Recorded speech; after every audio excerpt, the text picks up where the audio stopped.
Hello everybody, welcome back to the Royal Exchange. We are here at Madejski Stadium, building up to tomorrow's game with Derby County. My name's Dan Wimbush, and over the next half an hour or so, we'll be taking you behind the scenes here at Reading Football Club, bringing you all the latest news and highlights from Nottingham Forest on Tuesday night. All that and much more to come. Coming up on this week's Royal Exchange, we've got an exclusive interview with Reading goalkeeper Vito Mannone, talking us through the highs and lows of his career and how the move to Reading came about in the first place. Elsewhere, we've got highlights from the 1-1 draw up at Nottingham Forest, and we take a look back on some classic moments against tomorrow's opponents, Derby. All of that and much, much more on this week's Royal Exchange. So a bit of an extended break for Reading due to our non-involvement in the FA Cup. That gave our players a chance to head off to Spain, and when they came back from an intense training camp, they took a little trip to Nottingham Forest. Our midweek visit to the City ground saw Derby loanee Chris Martin squander a glorious chance early on. His effort blazed over from 8 yards, and former Forest employee Chris Gunter went close not long after. The fullback had scored against the hosts last season, but this time around his effort was blocked. The Royals did manage to find the breakthrough before the interval, however. Some neat build-up from Reading saw Constel Pantilimon called into action to deny Gunter once again, but fellow fullback Omar Richards was on hand across the box to drill home the opener, his first goal as a senior footballer. Reading were able to hold on to the lead until the break, thanks in part to Vito Mannone's palmed clearance from Lee Tomlin's dipping free kick. The second period saw the hosts crank up the pressure, with Tendai Dirikwa the first to go close, rattling the woodwork with a right-footed effort. And Royals goalscorer Richards was the hero soon after, thanks to his defensive duties. The youngster's block was enough to keep out Dirikwa's effort, a contribution worth just as much as the goal. The host pressure finally told with 5 minutes remaining, however, as on loan Tomlin was granted the half a yard that he needed in the area to slot in an equaliser, denying Reading all 3 points. So Reading picking up a vital point there away at the City ground, but what did the manager make of things? Let's get the thoughts of Jaap Stam. Well, could have scored more, but you know, it's not always easy to get that ball in the net, because you know the opposition is fighting hard for it to block as well, to defend it well. Second half, you want to keep on going, but you know as well that they're going to be pressing a bit higher up the pitch, a bit more aggressive. In doing that, we stopped a bit playing in the movement that we had first half. We didn't have as much second half, which made it sometimes easier for them to press us. But we also knew what we needed to do in the second half, and you know we didn't manage quite as well. It's obviously disappointing to get the draw, having been ahead for so long. But at the end of the day, it's a point we needed. So you know, it's good. Yeah, we knew that we needed to play a lot of games in a short period, and of course Derby is the next game at home. A very good side, which we all know. But you know, hopefully at home we can get these 3 points on Saturday. We know we can beat any team in the league on our day, and we just need to work hard and make sure we go in with the game plan, stick together, and we'll come out with some points. So those are the thoughts of the manager, but that's not the end of things here on the Royal Exchange. Coming up, we've got an exclusive interview with the man at the heart of all of these pieces of action. There's Liang twisting and turning. It's a really smart save by Mannone at the near post. Good footwork from Mendes Liang. A stern save at the near post. Potts opens up nicely for him on his left foot, strikes the ball well. Mannone equal to it. Weber is in on goal once again. Lasse Weber to make it 2. A brilliant save again by Mannone in this range. Needs to be Tomlin. It's on target. And Mannone with the stop. Forest have it all to do now, but they come forward here and have a really good chance. But that's a top save by Vito Mannone. Options inside the penalty area, one of which is Valero could only find inside netting in the end. It's come forward, attacking the end where the visiting fans are. And they throw a goal here with Osborne. Chance! Not sure what part of Mannone's body that came off. Range, it's Barbe with the effort. Mannone was again, it's just a chance it in. They might have one as well. Nicely looped in, and the header pushed away. Rebound can't be forced in either. Mannone has been sensational tonight. What can they do here against a Reading side lacking in confidence? It's a good cross, and goalkeeper having to make a really good save. Mannone, and then a terrific block for Solani. Here he is again. And help. Remember the shooting opportunity, and the Cocho. Only making another good save. He's kept Reading in the game. Lehigh. Nice ball in. Chance! What a save! Mannone to the rescue again. Mannone. Oh, it's a poor penalty. Mannone, the hero for his side in the final score. Leeds United 0, Reading 1. Well, I'm delighted to say I am joined by the man you saw making several of those fantastic, in fact, all of those fantastic saves, is Reading goalkeeper Vito Mannone. Vito, thanks very much for joining us on the Royal Exchange. You're welcome. I'm going to have to ask you about one of them in particular. It's probably my favourite so far. A lot of Reading fans will say the same. That penalty save at Leeds, last minute. But the most important question, did you know where he was going to put it, or did you guess? Yeah, we usually study, before each game. We study the penalty takers, and we try to obviously see on the day who's stepping up, and if I keep the same, more or less the same side, or it's a mind game at some point. So you need to go with your instinct, and as well your homework, what you prepare with the goalie coach and everyone. Is that your favourite moment at Reading so far? It's been a special one, as we were at a tough ground and we 1-0 up again. I didn't really want to concede on the 91st minute again. I wanted that clean sheet and that 3 points, who hopefully are going to be important towards the end. So yeah, it's been special because of the timing and because of the opponent we were playing in a tough ground. How's life been at Reading so far? How are you enjoying? Obviously, results on the pitch maybe not quite what we'd all like, but generally, how are you settling in? No, it's great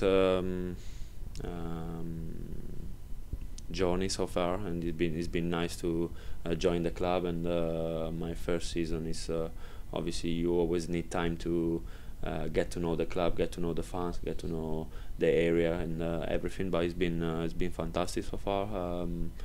Obviously the season didn't plan out as I wanted and as the team wanted, but we are fighting each day, and we're fighting each game to make it a better one. And obviously we got a few more chances ahead of us, and I'd like to say 14 finals from Saturday, and it's going to be important to finish the season well and focus now, and also focus for the future. There's a few quirky sort of coincidences with your career and Reading. I think the first time you were on the bench for Arsenal was against Reading at the Emirates. Could be 2008. Yeah, it could be 2-0. I think we lost, or 2-1. I forget now. Yeah. We lost. It was Arsenal, so we lost. That's all I remember. Yeah. and then when you joined Hull, I think one of your first games was here as well, a 1-0 win. Yeah. Before that, I think I remember a special moment. I saved the penalty to Shane Long. Hull City Reading. I was gonna get to that, but I just wanted to, No, it was a draw. Anyway, it was a good game for me.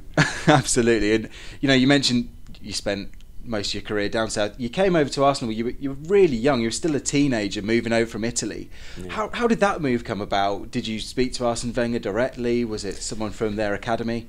Well, it was again a very strange and difficult moment of my life. Unfortunately, I had a few. I just lost my dad when I was 16, and I was playing this derby.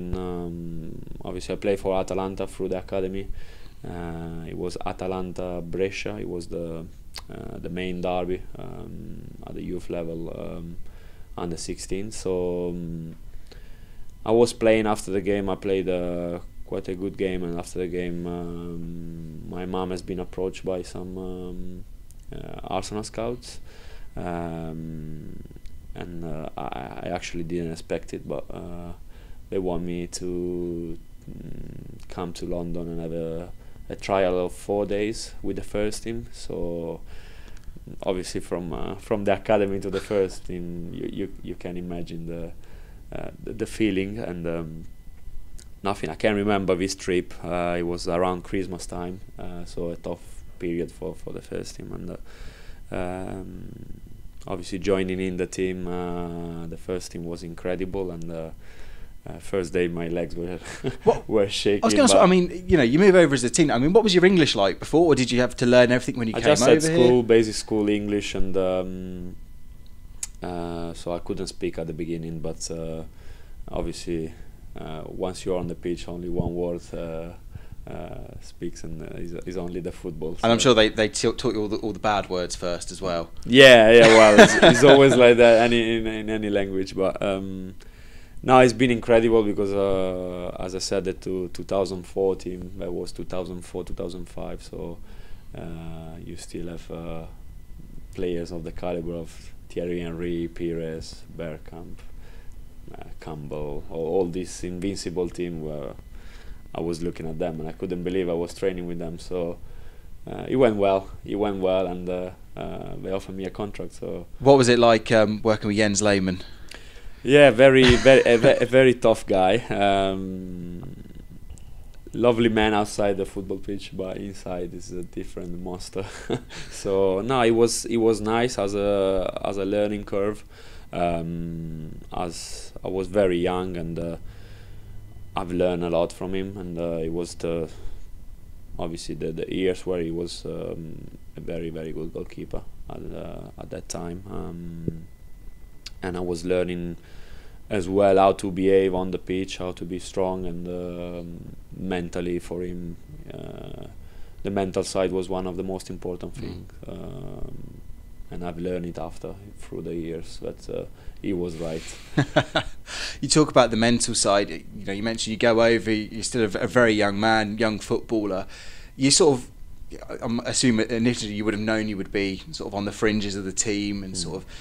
And even getting onto the bench was quite tough in those early years. How hard is it as a goalkeeper? Because as an outfield player, you see there's lots of chances for you to play. Lots of players get injured, suspended. But as a goalkeeper, you know that you're either waiting for the number one to have a real stinker of a run of form or injuries. How hard is it to keep yourself motivated in training like that? It's very hard. It's a tough position. I think it's the toughest. Unfortunately, out of the 11, is the toughest one. I've been in position where I had to wait my time, and I had to keep training hard, and at the same time I've been playing every game, and you need to keep on your toes because the other guy wants your spot. Unfortunately, it's my job. Only one place, and you always got 2-3 keepers in the team who are going for the same spot, and you just need to be at your best every day. I think doesn't matter if you're first, second, or third, or whatever. You need to be at your best every day and prove the manager that is your jersey, and you can't let it go, really. Absolutely. Well, speaking of working hard, you joined the rest of the squad out in Spain for a training camp recently. Let's go have a little look at some of that.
So Vito, unfortunately back in not quite as warm surroundings in England, but how was it over there? How good was it for the squad to get away?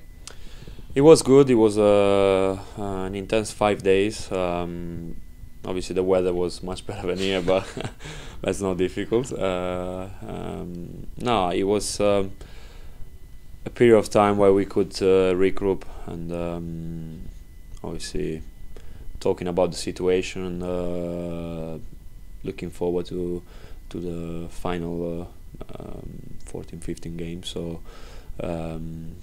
we addressed the problems, and it was a chance to obviously stay together in the same environment, a nice environment, have a couple of days with double sessions, so it was nice as well to put the work in, as we didn't have so many chances with the Tuesday and Saturday games. So it was overall a very good one, I think. What sort of player are you like? You're on the training ground or in the dressing room. Are you someone that's quite vocal? Are you putting your arm around people? Are you a shouter in the dressing room? I mean, what sort of person are you? I think a bit of everything, but yeah, I liked for myself, and I hope that helps the team as well. Obviously, I need to be vocal for my position. And I need to be quite a leader, I think, from the back, because it's important that I have a good communication with my back 4 or 5 and the whole team. But I believe as well, the team needs these vocal personalities in the dressing rooms, and he always helped me when I was in other clubs, and I believe I can help the team by doing that, and be there when he's need. Yeah, but you say, we saw you putting in the hard work, pulling off some of those great stays. When you joined the club out in Holland to start with, and quickly got initiated in head tennis, and by the looks of things, it gets quite competitive. Yeah, it is very competitive, and I love it, to be honest. So any competition I throw myself in, so it's a great part of the training. We usually don't start the training without a net tennis game. So who's the king? Who's the best? Other than you, obviously. Nah, it's tough. The goalies are very good, and sometimes the players, outfield players, they think we are not, but because we play every day, we got experience. So anytime we play against the players, so far we came out on tops. And I keep saying, don't underestimate the goalies on excellent on net tennis. That is absolutely what you want to hear. I'm sure Jan, Chris, and the other strikers are frantically beavering away trying to catch up to that sort of level. You've gone through all that training, you've gone through all the preparation, but what else do you talk about being a competitive person? Are you someone, on away trips, do you play video games? Are you someone that plays a friendly game of cards, darts, snooker? I mean, what do you play? Yeah, anything to be honest, but it's got competition right all over. As I said, I'm very competitive. Anything. We got the pool table at the training ground, so sometimes after training we stop by and we play a little bit of that. I'm not at a certain level. I was going to say, are there any bandits in the club? Is there anyone that you just, every time you play them, you think, I've got no chance? Well, Chris Gunter is unbelievable at pool table. Okay, so he didn't mention that when he was on the show the other week. Yeah, no, it's someone that everyone looks up and trying to emulate. So he's very good. So. But it's a few different games that we play. Anything in particular you like? If you think, I need a win here, let's play a game of this. At tennis is one. Yeah. It's a while I don't lose a game, so I like it. I like to be, and it's related to football, and so it's always good. Absolutely. Well, there you go. If you ever run into Chris Gunter in a bar with a pool table, don't take him on. He will take your money. We talked about the support, and you've clearly got a great relationship with your teammates and stuff. You went through a really difficult time off the pitch earlier this season, losing your mum. Obviously, a really difficult situation for anybody to deal with. But what sort of support did you get from the sort of wider footballing community? No, it's been a very tough moment, and I can't deny that it's still a tough moment, as it's very fresh. But the support I got from the club and the players, the staff, and all the people around, and the fans have been special. So, and I'm talking about any fans that I had in the past, up to now, to the Reading fans who really helped me feel warm and feel welcome again, and really helped me going through the pain, and try and focus on the football. That's been the best feeling I got from them, to be honest. As I felt a lot of arms around my shoulder in a difficult moment, and it's still now. So it's always nice to have people who makes you feel positive. Well, one thing in speaking to fans from your other clubs before we spoke to you, the message is that you're someone that very much likes to give back. I mean, at Sunderland in particular, with young Bradley Lowry and yourself and Jermaine, so that sort of community work is clearly a big important part of you. Yeah, no, it's something I try to carry on. Every year I got something I want to do for the people who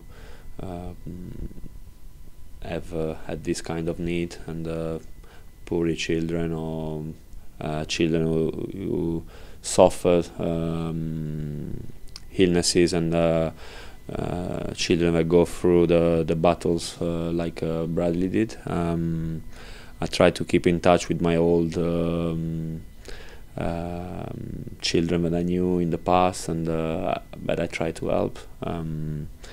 A while ago, another one came here to watch a game. It's called Alfie, and I keep in touch with him, and I always follow what he does in his life and how he's doing. So it's nice. It's nice. It's a nice. I think it's always a nice touch. It makes you feel better as a person when you can help somebody with some small gesture in your life. To be fair. Absolutely. Well, moving back to on-the-field matters, it will be Derby County, the visitors this weekend to Madejski Stadium. Let's have a little look at how they've been getting on recently. Saturday's visitors Derby snatched a draw midweek, twice coming from behind against Leeds United.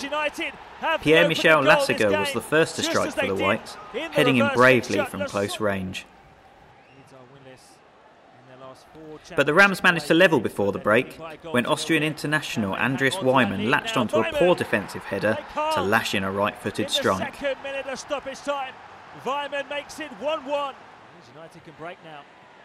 With 10 minutes left to play, sub Ezkan Alioski thought he had grabbed the points for the Yorkshire side at the iPro, heading in at the second attempt. And put in at the second attempt by Alioski. He's only been on the pitch a couple of minutes. In stoppage time, however, Casey Palmer nipped in to snatch a point. Not one of the sweetest of strikes, but one that earned a welcome point for Derby. To a Derby County player it does. It's the substitute. Casey Palmer with the goal in the 92nd minute. So a tough challenge awaits on Saturday, Vito. Derby, a team we have beaten already this season, but they're on a really good run form, it seems, almost since that game. Yeah, it's a tough team to face, but as I always said, it doesn't matter who we play and in what position they're in. We need the 3 points, and hopefully we're gonna make our home turf a tough place to come by. And we had an excellent game away from home against them. We played some nice football, probably one of the best games in the season. So that just shows that we can produce this kind of performances, and we need to do it from now on. So we got the abilities. We just need to believe in ourselves. Do you think the team are that far away from clicking in that sort of way? Do you sort of see, we're nearly there, it just needs a little bit to go for us? I don't think we're far away. It's certain moments in the season, in games, where we've been really, really close, and if some results would have gone our way, probably we would have got a little bit more confidence for the future games. So this didn't happen, but it's down to us to make it happen now. It's no point to look at the past. It's what we're doing now, and now it's Saturday, so Saturday is another chance for the 3 points. And again, on our day we can beat anyone in this league, so we need to be on our day. Absolutely. Well, we've had lots of questions. We've put out an appeal on social media for fans to get their questions into. You're going to do a few of them now, starting with Ollie Allen, who asked, who was the best player you came through the ranks at Arsenal with? It's been a few, to be fair. Came through a youngster, yeah, would you say? Probably Jack Wilshere. An amazing talent. He was very, very young. I played a few reserve games with him, and I could tell straight away. Obviously, he was only 15, 16, something like that, when he came in the scene, and then he started to travel with the first team as well. And as soon as he got the chance, obviously he showed his talent, and I think he's still showing it now. He's been a bit unlucky with the injuries, but great talent, to be fair. Louis Mitchell asks, what does it take to be a top goalkeeper? So have you got any tips for those like that? I'm a failed goalkeeper, so younger me would like to know this as well. Well, is a few tips, but obviously it's, as I said before, the mental side of it is the most important. Obviously you need to have the abilities, but you will do nothing without the mental side. And the mental side, I mean, for a keeper, you need to be as strong as possible. It's gonna happen. You're gonna make mistake, because everybody does, from Buffon to to the last keeper. I mean, everyone, the top goalkeepers as well. So it's in these moments that you need to react. I believe in the tough moments, and you can react straight away in these kind of moments in the same game, and straight after when you got another opportunity. So is there anything in particular you do if you've had one of those moments or one of those games where you just feel frustrated? Is there a routine you go through, or? No, it's not a routine. I usually very critical with myself. I tend to analyze myself a lot after games, either it goes well or not. So I have a look at the mistake, and I know that hopefully for the next time I know what to do, and it won't happen again normally. So you try to learn from your mistakes. If you don't make mistakes, you never learn. And I believe this is very similar to life. We all fall down, is how you get up again. You touched on a couple of times earlier, but who were your goalkeeping did you have a goalkeeping hero growing up? In fact, more importantly, were you always going to be a goalkeeper? Well, I played one game as a right winger. Okay. When I was 5 years old, something like that. And straight after that game, I don't know why, don't ask me why, just my instinct took me to my dad, and I asked my dad, can I become a goalkeeper? So it was very natural. From the next day, they put me in goal, and I started diving about, and enjoyed it. So it was very natural. So my outfield career one and done. Lasted one game. Gareth McCleary's not got too much to worry about then. Nah. Absolutely. Ryan Swan wants to know, do you have a nemesis on the pitch? Is there a striker or a midfielder or any player that just always seems to get the better of you no matter what you do? Well, in the years in the Prem, it was Aguero, which I guess has been a nemesis for a few of the goalkeepers. But no, it's apart one cliche, they always score against me. So he's a top striker, and possibly one of the best I faced. Has he at least given you a shirt at some stage? Yeah, he did. Oh, there you go. It was a friendly in the Emirates Cup, so talking about a few years ago. It was Atletico Madrid. Okay. So I got this shirt, and I keep it with me. Very nice, very nice. And the key question, we had the bizarre one last week. or last time out for John Daddy Bodvarsson. This week's bizarre question comes from Matt Morris. And Matt Morris asks, would you rather fight 1 horse-sized duck or 100 tiny duck-sized horses? I always take the biggest challenge. So okay. I say You're going for the giant duck. The giant duck, yeah. Going for the giant duck. I'm going to go the other way. I'd rather take on the little ones because I would like to know whoever created this question. Yeah, Matt. Well, Matt. Yeah, Matt. Great question. Exactly that. Well, Vito, thank you very much indeed for taking the time to join us on the show this week. Here's to hoping you get that clean sheet against Derby and onwards and upwards in the league. Yeah, of course. You're welcome, and hopefully we're gonna get these 3 points on Saturday. Brilliant, thanks very much. Who's to say we won't see some more classic memories created tomorrow when Derby visit here at Madejski Stadium. And if you've not got your ticket yet, fear not, there's still time. Head over to readingfc.co.uk/tickets where you can pick up your ticket for as little as £20 for adults and much less for concessions as well. And of course then we welcome Sheffield United in a rearranged game that was due to take place last weekend, but due to United's involvement in the FA Cup, that's now been moved to the following Tuesday. Again, pick up your tickets, let's head online, or you can give the ticket office a ring as well. Full details said can be found on the website. And if you're a season ticket holder and you're thinking of coming to either of those games, which I hope you are, why not use your season ticket to pay for your matchday pie? You can now use eCash with your season ticket. It's as simple as any way you'd use a contactless card or a chip and pin card anywhere. You load up money onto it and you can pay for things in the mega store, in the hotel or on the concourse. Just head over to the website for more information. If you're unsure how to use it, don't worry, we've produced a handy little video for you to take you through step by step how it's done. And the good thing about it is it means you'll never run out of money for when it's your turn to get the round in at half time. I'm not sure that will suit some of you, but you will unfortunately lose that excuse if I haven't got any cash on me. But do head over to the website for more information on that right now. And remember as well that any money you spend using the eCash system will go towards your Royals rewards. That gives you points which you can spend on exclusive, can't get anywhere else experiences, from behind the scenes tours to visits to the training ground to match shirts. Lots of different offers, lots of different competitions being run throughout the season. So go check that as well. Again, all of the information you can find on the website. And any doubts, of course, just contact the customer services team here. In the meantime, that just about wraps up our show for this week.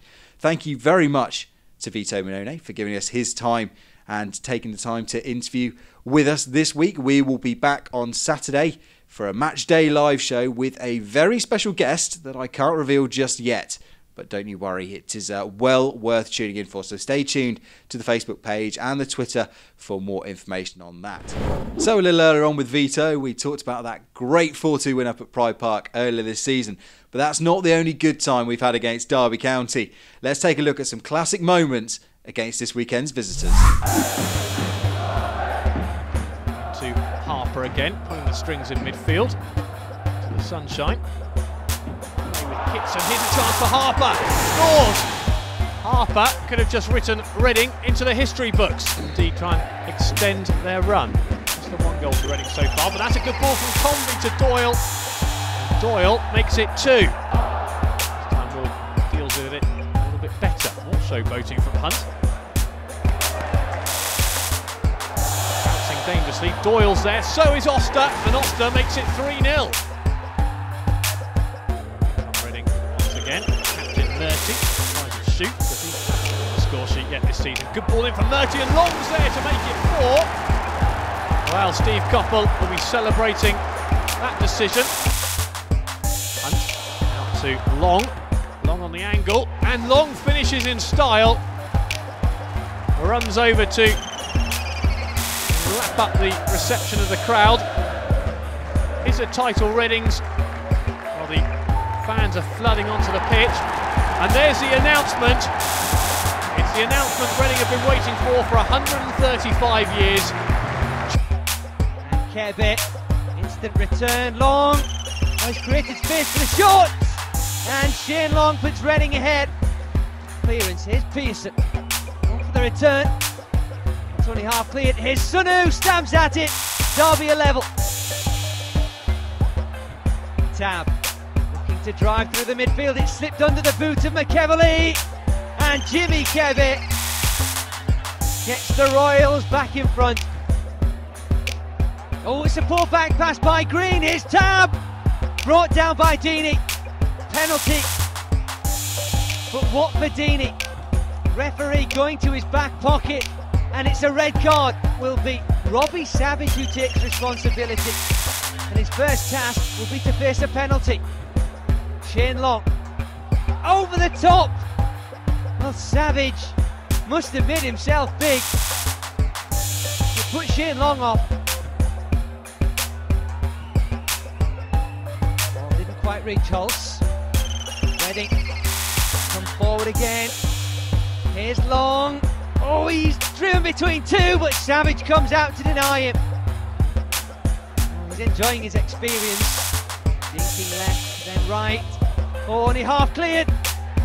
3-1, finally Savage is beaten. Oh, Kebe's away here. He's got support in the middle. This could it and should be 4. And it is, eventually. Taken right-footed. He goes across the area and is headed in at the back post by Liam Moore. But once again, it's not far enough, and Reading keep hold of it. Lovely passing. Aluko could be in here, and he is hit. What a finish! Sonny Aluko.